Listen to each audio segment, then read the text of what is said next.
Today will be starting about the properties of solution. तो कुछ properties है simple सी, वो प्रॉपर्टीज लिखते हैं, हम समझते हैं उन्हें। प्रॉपर्टीज ऑफ सॉल्यूशन देखते हैं। First, a solution is a homogeneous mixture. Homogeneous mixture. Next, the components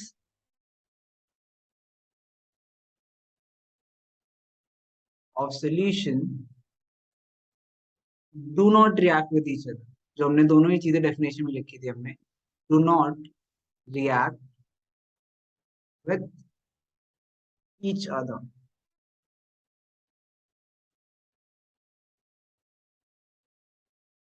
Next, the particles are smaller than 1 nanometer. 1 nanometer is 10 to the power minus 9 meters in diameter. ये आपको एक और difference point याद रहे। So they cannot be seen with naked eyes or even microscope. ये बहुत छोटे होते हैं, इतने छोटे कि माइक्रोस्कोप के अंदर भी देखना इन्हें पॉसिबल नहीं होता है, obviously normal microscope. Next, they do not scatter light. इस पॉइंट का मतलब समझें।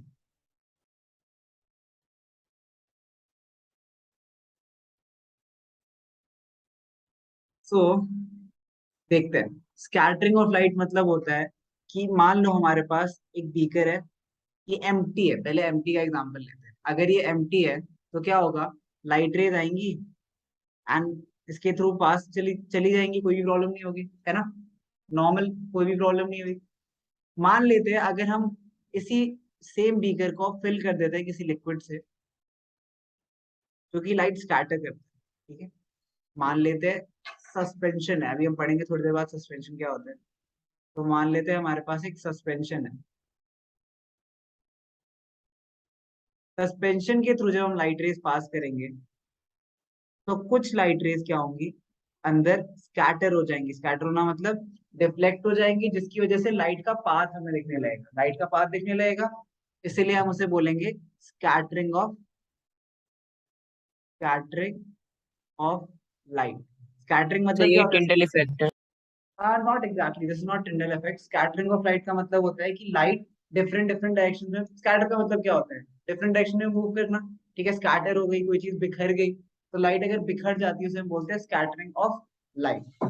Tyndall effect is a special case of scattering of light. Tyndall effect में क्या होता है कि जब हमारे कुछ डस्ट पार्टिकल्स, तो क्या होता है फॉरेस्ट में क्या होता है, ट्रीज की कैनोपी होती है। कैनोपी मतलब समझते हो, कैनोपी मतलब पेड़ जो है, हमारे पेड़ के ऊपर यस सर। काफी सारे लीव्स है जिससे एक पूरी सरफेस फॉर्म हो रही है। अब उसमें कुछ गैप्स होती हैं, उसकी गैप्स के थ्रू लाइट आती है, वो हमें विजिबल दिखती है, ठीक है।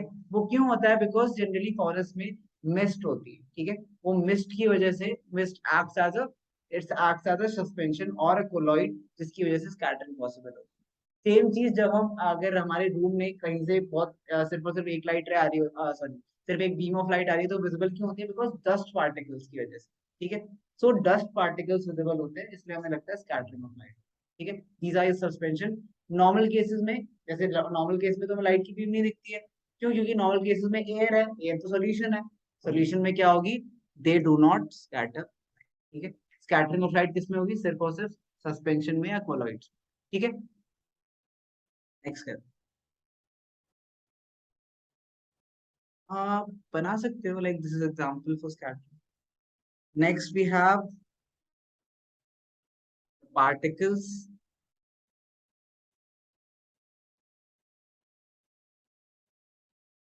in a solution can easily pass through filter paper. ऐसे ये पॉइंट लिखना जरूरी क्यों है या फिर समझना जरूरी है? इसीलिए बिकॉज अगर ये फिल्टर पेपर के थ्रू पास हो जाएंगे तो हम इसे सेपरेट कर सकते हैं क्या? मान लो एग्जांपल लेते हैं नॉर्मल, आप सबने आटा देखा है, आटा सबके घर पे होगा, है ना? तो आटा को आपने देखा है, उसे पहले छानते हैं काफी बार यूज करने से पहले उसे छानते हैं किस चीज को, अगर उसमें कुछ चला जाता है तो हम उसे छानते हैं पहले, ठीक है? मान लो उसमें जो चीज मिक्स हुई है, ठीक है, वो राइस है, तो आप छान के राइस अलग कर पाओगे, कोई प्रॉब्लम नहीं होगी। लेकिन इन केसेस अगर कोई ऐसा पार्टिकल ऐसी कोई चीज चली गई जो उसकी इतनी है, फॉर एग्जाम्पल मान लो आप आटा और मैदा मिक्स हो गया, ठीक है, क्या आप दोनों को सेपरेट कर सकते हो? नहीं, बिकॉज जब आप उसे छानोगे तो दोनों चीजें ही पास थ्रू कर जाएंगी। तो इसीलिए हम सॉल्यूशंस को फिल्टर पेपर के थ्रू सेपरेट नहीं कर सकते because air particles will also pass through the filter, तो कोई फायदा ही नहीं होगा, ठीक है? अच्छा, नेक्स्ट,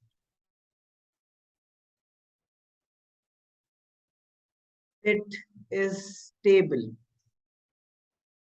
का मतलब it's particles do not settle, do not settle if kept undisturbed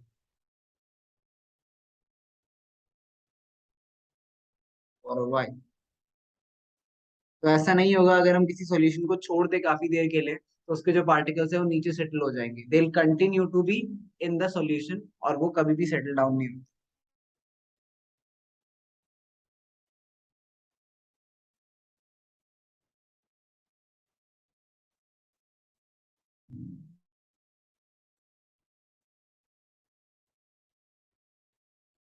they are last point and not that much important but क्योंकि काइंड ऑफ सिमिलर है, दे आर ट्रांसपेरेंट।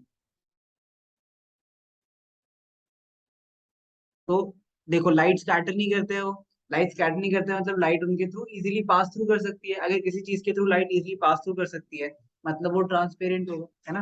ट्रांसपेरेंट की डेफिनेशन ही क्या होती है कि उसके थ्रू लाइट आराम से पास करता है, ठीक है, सिंपल। तो बस ये कुछ प्रॉपर्टीज ऑफ सॉल्यूशन है जो आपको पता होनी चाहिए, ये लिख लो। कॉन्सेंट्रेशन ऑफ सॉल्यूशन, तो देखते हैं हम कॉन्सेंट्रेशन ऑफ सॉल्यूशन कैसे निकालते हैं। It has a very simple formula, two differentiations. हम पहले मास के बेसिस करेंगे, mass by mass which says mass of solute divided by mass of solution into 100, and then दूसरा मास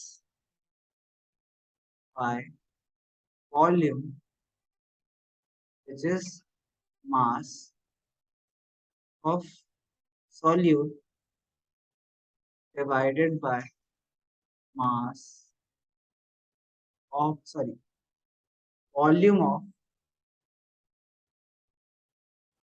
volume of solution into, okay?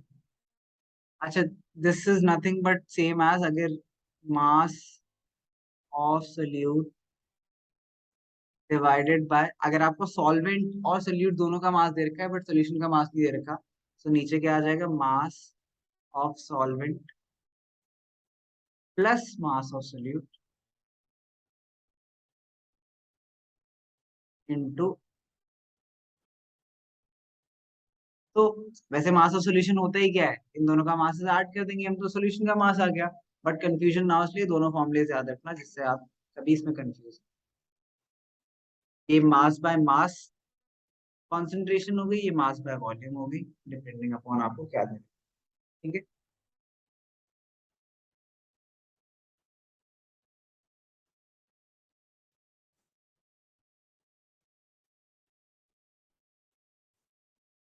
कभी तुमने ppm सुना है?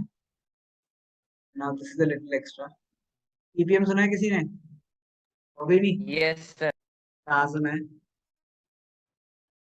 कहते कहाँ सुना है? सर केमिस्ट्री के सर ने बताया था। केमिस्ट्री के सर में नहीं, तुमने रियल लाइफ में बहुत बार सुना होगा, मे बी तुम्हें अभी याद नहीं है। पॉल्यूशन कैसे मेजर करते हैं, सुना है कभी?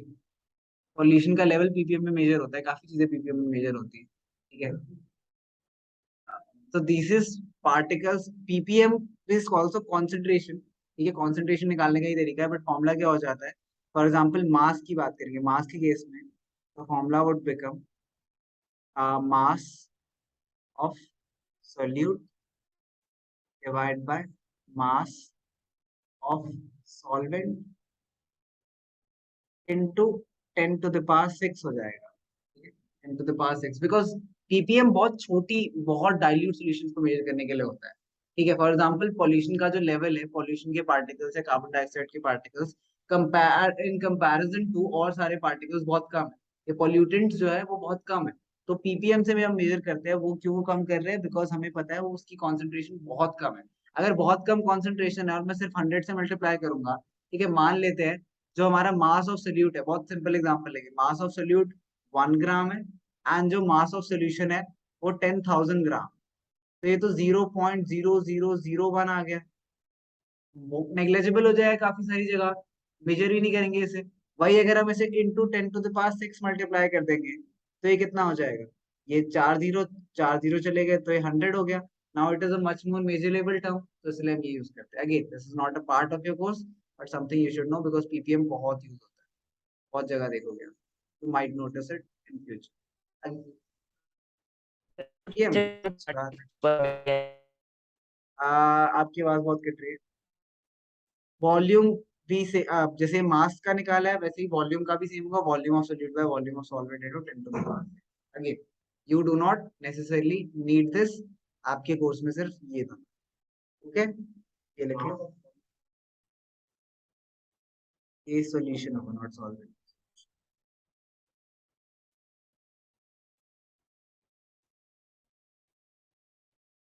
हमारे फॉर्मुलेज की लिस्ट में एक और ऐड कर लेते हैं। हमने मास बाय मास कर लिया, मास बाय वॉल्यूम कर लिया, एक लास्ट वॉल्यूम बाय वॉल्यूम भी कर लेते हैं।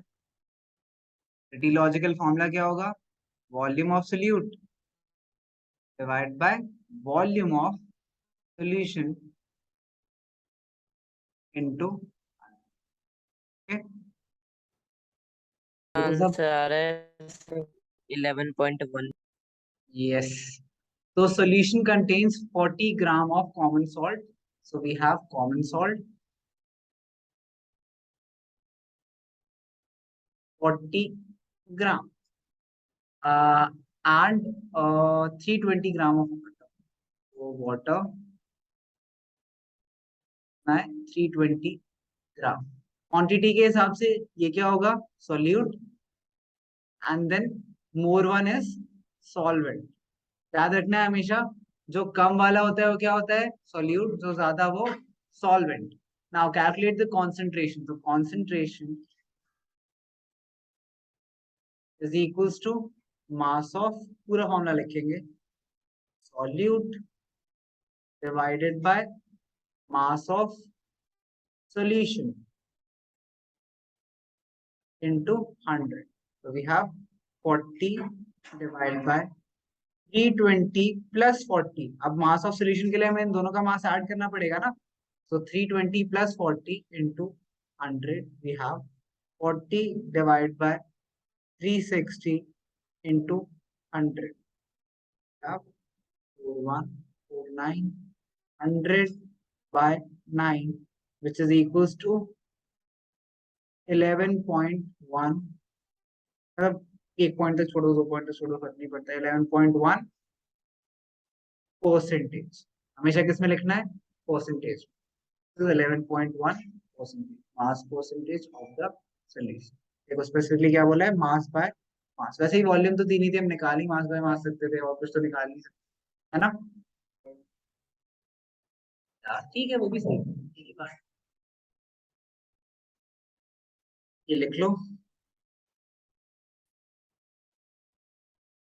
ओके, सो सेकंड क्वेश्चन देखते हैं। Calculate the mass of glucose and mass of water required to make 250 gram of 25% glucose. तो हमें पता है कॉन्सेंट्रेशन का फॉर्मूला क्या होता है। Concentration of solution is equals to mass by mass use करेंगे हम। तो mass of solute divide by mass of solvent. तो ग्लूकोज को हम सॉल्यूट मानेंगे एंड वाटर को हम सॉल्वेंट मानेंगे। ओके, अच्छा, मान लेते हैं ग्लूकोज का मास है हमारा x है एंड वाटर का मास हमारा y है। ठीक है, सो कॉन्सेंट्रेशन कितनी है सॉल्यूशन की, 25% इंटू 100, सॉरी यहाँ। तो 25 is equals to mass of solute x divided by mass of solvent. अब मास ऑफ सॉरी सॉल्वेंट नहीं, solution, mass of solution. Mass of solution कितना दे रखा है हमें, 250 ग्राम इंटू 100, है ना। तो दिस इज ये हो गया 25 into 20, 250 bye 100 is equals to, okay, so this 6250 by 100 equal to x। x की वैल्यू क्या आ गई, 62.5 ग्राम। तो मास ऑफ ग्लूकोज क्या आ गया, बिल्कुल सही, 62.5 ग्राम। अब हमें पता है x प्लस वाई क्या है, x plus Y is equal to mass of solution, जो कि हमें कितना दे रखा है, 250 ग्राम। तो x की वैल्यू कितनी है, 62.5 plus y is equal to 250 gram. This means y कितना आ गया, 250 माइनस 62.5 इज इक्वल टू 187.5। तो वाटर का मास कितना आ गया, 187.5 ग्राम। ओके, तो हाँ सही है, देख लो ये। A solution contains 5 ml of alcohol. So alcohol, which is solute, 5 ml, and then this water, solvent, 70 ml। Solution का मास कितना आ गया, solution is equals to 5 ml plus 70 ml equal to 75 ml। निकालना है वॉल्यूम बाय वॉल्यूम परसेंटेज। तो concentration of solution equal to volume of, कभी कभी तुम solute और सॉल्वेंट की जगह यहाँ पे अल्कोहल एंड वाटर भी लिख सकते हो, but prefer using solvent by volume of solution into 100 solute। We have 5 divided by 75 into 100, 51 T 20 by 3, 20 by 3 is equals to 6.67%। approximation सही से करो, 6.67%।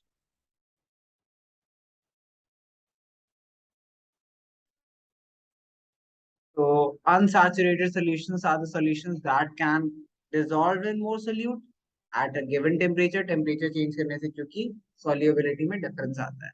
And saturated solutions are the one that have maximum amount of solute dissolved in a given quantity of solvent at a given temperature, and it cannot dissolve anymore solute। Sir super saturated नहीं आएगा Yeah, sir? Super saturated solution भी तो होता है नहीं? हाँ नहीं, वो सब नहीं है। Solubility on the other hand, इसकी definition भी आप लिख सकते हो।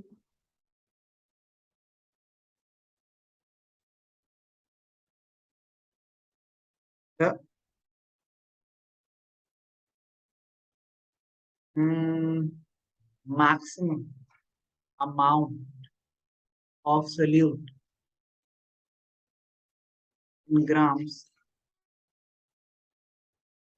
which can be dissolved and be dissolved in 100 grams of solvent at a given temperature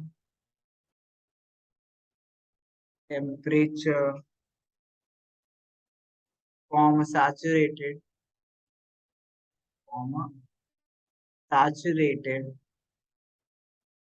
solution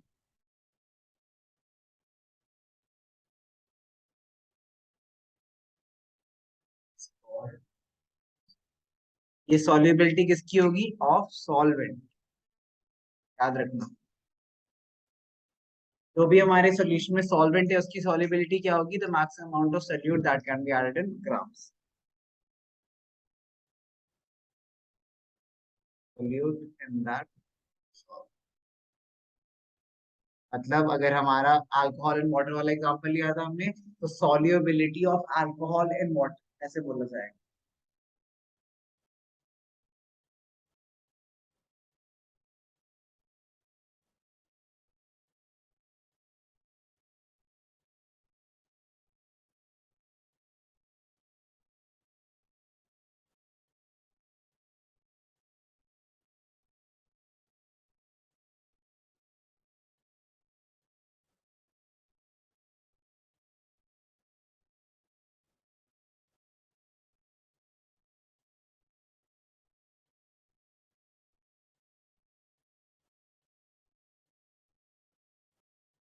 solubility के कुछ फैक्टर्स भी होते हैं जैसे टेम्परेचर लेकिन हम वो उसमें नहीं जा रहे हैं बिकॉज वो थोड़ा सा कॉम्प्लिकेटेड हो सकता है बिकॉज सॉल्युबिलिटी टेम्परेचर इंक्रीज से हमेशा इंक्रीज नहीं होती वो डिपेंड करता है कौन सा सोल्यूट और सॉल्वेंट है इवन तो लॉजिकली हमें लगता है कि सॉल्युबिलिटी क्या होनी चाहिए इंक्रीज होनी चाहिए अगर हम टेम्परेचर बढ़ाते हैं सॉलिड्स में ऐसा होगा सॉलिड्स एंड लिक्विड्स में गैसेस में ऐसा नहीं होता है गैसेस में टेम्परेचर कम करने से सॉल्युबिलिटी बढ़ती है एंड टेम्परेचर बढ़ाने से सॉल्युबिलिटी कम होती है होगी टेम्परेचर बढ़ने से गैसेस एक्सपैंड होंगी लेकिन थिंग इज कि व्हाट वो नहीं बोलते लिक्विड इन गैस और गैस इन लिक्विड उस पर डिपेंड करेगा कि आपकी टेम्परेचर एंड प्रेशर का क्या इफेक्ट आ रहा है तो अगेन उतना कॉम्प्लिकेटेड हम नहीं करना चाहते इट वुड टेक लॉट आज के लिए हम इतना ही करेंगे नेक्स्ट क्लास में हम सस्पेंशन स्टार्ट करेंगे